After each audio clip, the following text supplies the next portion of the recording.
ইরাকের বাগদাদ শহরে একটা মেয়ে বসবাস করত।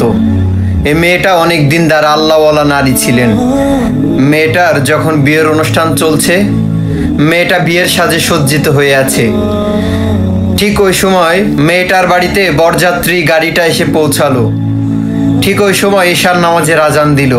মেয়েটা ঈশার নামাজের জন্য অজু করতে যাবেন, তখন মেয়েটার মা ডেকে বললেন, মা, তুমি যদি এখন অজু করো তাহলে তোমার মেকআপটা নষ্ট হয়ে যাবে, নামাজটা তুমি পরে পড়ে নিও বা কাজা পড়ে নিও।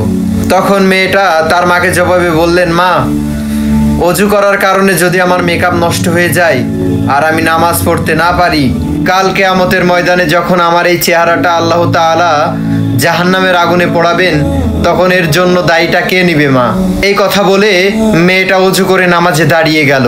এখানে সবচাইতে অবাক করা বিষয় হলো, মেয়েটা নামাজের সেজদায় গিয়ে আর মাথা ওঠায় না। মেয়েটার মা ভাবলো এতক্ষণ তো সেজদায় থাকার কথা না, কি হলো মেয়েটার?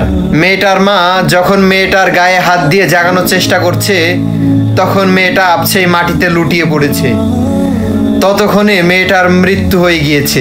কতই না সুন্দর ওই মৃত্যু, যেই মৃত্যু মহান আল্লাহ তাআলার কুদরতি পায়ে সিজদানত অবস্থায় হয়।